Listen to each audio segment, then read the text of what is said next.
Le goût d'entreprendre.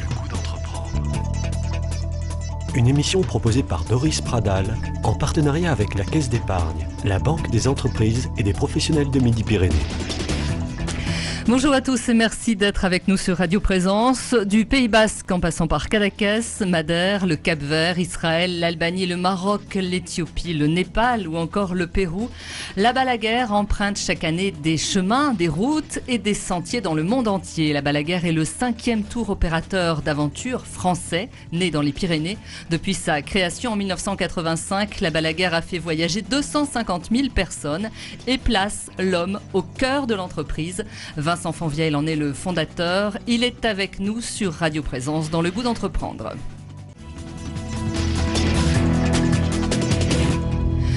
Bonjour Vincent Fonvieille.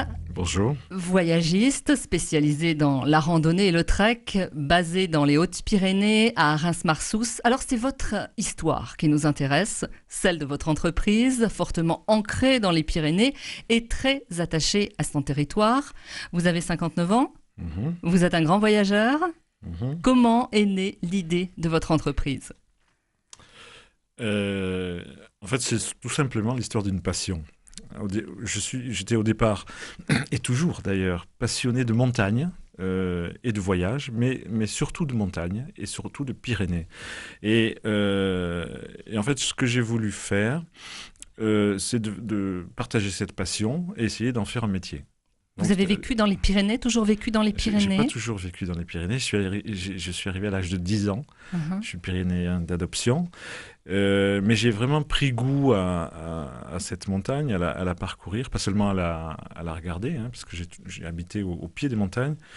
Et en fait, progressivement, voilà, j'ai voulu faire partager cette passion. Je suis quelqu'un comme ça, c'est-à-dire que de vouloir partager des émotions, des sentiments. Et puis là, c'est quand même beaucoup plus fort quand c'est partagé que quand on le garde pour soi. Alors vous avez voulu partager entre amis, peut-être déjà dans un premier temps, et après, eh bien, au monde entier presque. Au monde entier, c'était pas l'objectif. Non, l'objectif, vraiment, au départ, je sais pas si certains s'en souviennent, une espèce de devise, c'était vivre et travailler au pays. On disait ça il y a une trentaine d'années. Et le challenge, ça a été ça. Ça a été, est-ce qu'on peut arriver à travailler au pays, dans les Pyrénées, en vivant de cette passion, c'est-à-dire en emmenant avec des gens, découvrir les montagnes, vivre une histoire ensemble. C'est-à-dire que ce qu'on a toujours proposé, c'est des séjours suffisamment longs, d'une semaine, pour que les gens vivent cette découverte ensemble.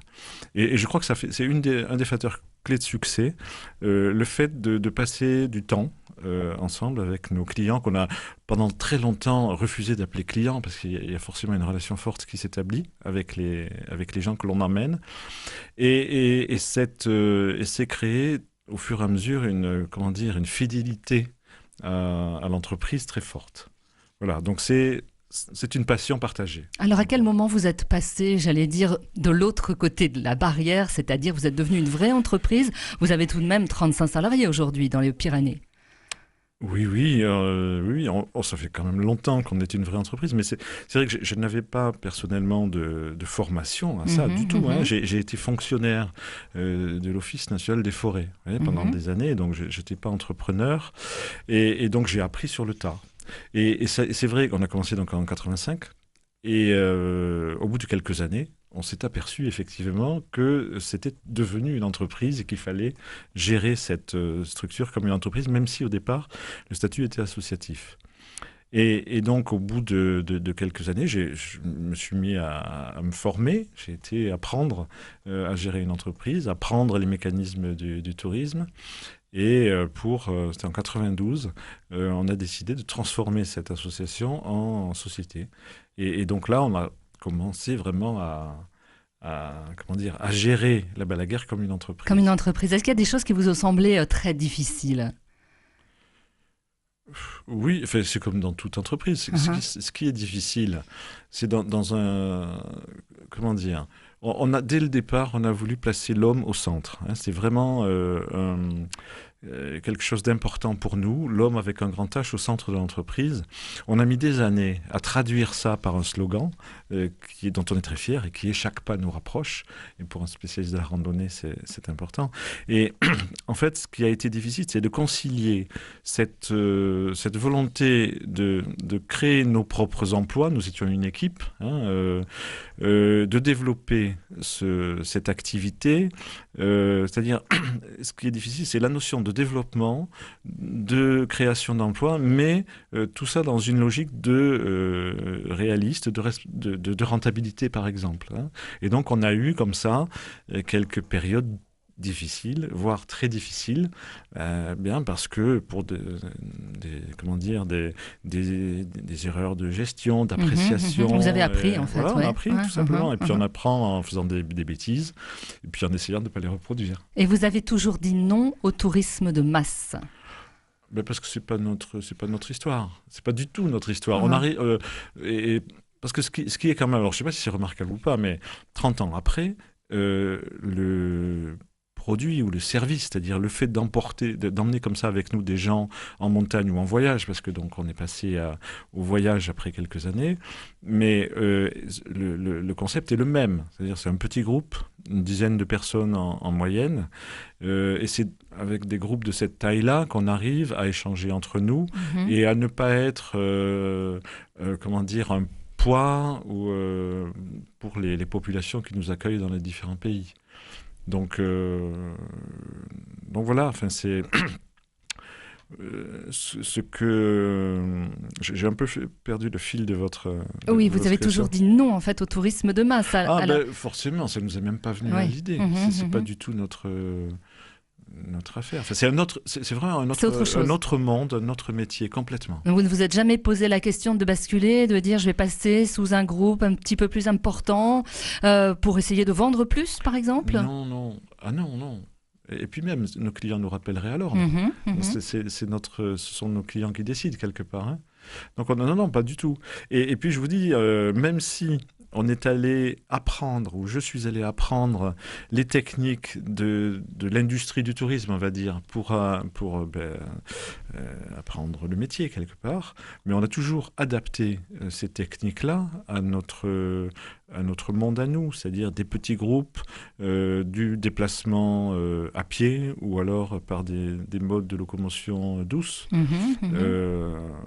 Non, on n'est pas dans une démarche de rentabilité à tout prix. Commercial à tout prix. Commercial, oui, quelque part. Mais pas à n'importe quel prix, c'est ça? Mais pas à n'importe quel prix, bien sûr. Et puis, ce qui est important, et ce qui est le plus important, c'est pour moi et pour nous, pour l'équipe, c'est on se fait plaisir. Honnêtement, moi, j'ai jamais eu l'impression de travailler. Non, mais voilà, si on perd le goût à ce qu'on fait, aux relations qu'on a avec les collaborateurs, avec nos clients, c'est pas pour ça qu'on s'est engagé là-dedans. Parlons des relations justement que vous avez sur place, donc sur le terrain avec vos salariés, mais aussi avec vos prestataires qui se trouvent en France, en Espagne et dans les autres pays. Comment arrivez-vous à fonctionner avec eux? Comment les avez-vous, entre guillemets, recrutés? Le recrutement sur place dans les Pyrénées, c'est comme dans n'importe quelle entreprise. On m'avait dit, parce que, alors, je reviens un petit peu en arrière, j'ai toujours voulu, vous l'avez dit dans votre introduction, on est profondément ancré au terroir. Et ça, c'est dans vos territoires, voilà, ouais. Principe fondateur. C'est-à-dire que si on est là, dans ce petit village d'Arens-Marsous, dans la plus belle vallée des Pyrénées, qui est le Val d'Azun, une des difficultés, m'avait-on dit, ce serait de faire venir dans ce haut lieu une équipe suffisamment compétente. Et puis, on se rend compte que pas du tout. C'est-à-dire qu'on a utilisé les mêmes techniques de recrutement que n'importe quelle entreprise. Et on s'est aperçu qu'il y a tout un tas de gens qui adhèrent à ces principes, à ces idées, et qui ont envie de vivre une aventure comme celle de la Balaguère. Et du coup, on a des gens non seulement qui sont compétents, mais qui sont complètement en harmonie avec nos valeurs et avec nos principes. Donc, le recrutement sur place, ça n'a pas été... Alors, c'est sûr que pour nous, la la compétence technique ne suffit pas. Il faut quand même qu'il y ait une certaine adhésion à nos valeurs. Quand on va dans le recrutement, voilà, c'est quelque chose qui est important pour nous. Pour ce qui est de nos prestataires à l'étranger, là, c'est quand même un peu plus compliqué, parce qu'il y a la distance. Et là, bien, c'est du travail, c'est-à-dire c'est du contact préalable. On lance des balles. Et vous puis, attendez que ça retombe. Voilà, puis ça. On voit, ça revient, et puis on analyse la façon dont ça revient. Est-ce que les gens ont bien compris ce qu'on attend d'eux, la façon surtout d'organiser le voyage. Donc, on y va, on se déplace. On se rencontre, on voit si ça fonctionne ou si ça fonctionne pas. Et puis voilà, c'est comme ça comme dans toute relation humaine, c'est comme ça que se font les choses. Il y a des cas où ça marche tout de suite très bien. Et sachant que c'est une relation, il y a la relation avec le prestataire, et puis très important pour nous, les guides ou les accompagnateurs de ce prestataire, qui doivent aussi porter qui sont des hommes de terrain. Oui, mais ce sont eux qui vont encadrer, accompagner nos clients. Du coup, ce sont eux qui vont porter l'image de la Balaguère, d'où leur discours, leurs valeurs, ce qu'ils portent est important. Et donc, on est quand même très vigilant par rapport au choix de ces gens-là et à leur formation dans laquelle on s'implique. Quelles sont les destinations qui fonctionnent le mieux aujourd'hui? Est-ce que les récents événements liés au terrorisme ou encore au virus Ebola et les mises en garde du ministère des Affaires étrangères peuvent un peu freiner votre activité ou vous amener à revoir votre plan de vol quelque part? Elles ne le freinent pas un petit peu. Je pense aux recommandations du Quai d'Orsay, je pense qu'ils ont été souvent mal interprétées. Il y a eu des recommandations de vigilance dans un certain nombre de pays qui ont été prises chez la plupart des gens comme des interdictions. Oui, voilà. Et d'ailleurs, du coup, on a engagé des discussions avec le Quai d'Orsay via nos regroupements professionnels pour essayer de tempérer un peu. Et puis il y a même des pays, des destinations, qui ont dit quand même, vous y allez un peu fort dans vos recommandations. Donc pour revenir à ça, bien sûr que notre paysage de destination change constamment. C'est sans arrêt. Depuis il y a toujours des événements dans les pays où l'on va.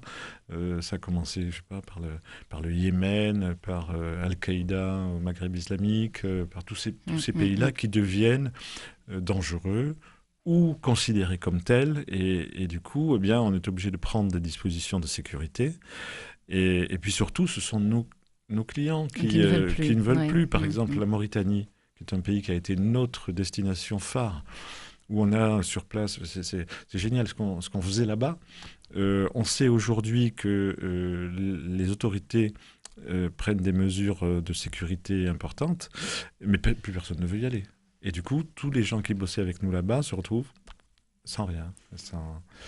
Voilà, ça c'est des situations difficiles. On y revient dans un instant, vous restez avec nous. L'aventure continue avec la Balaguère.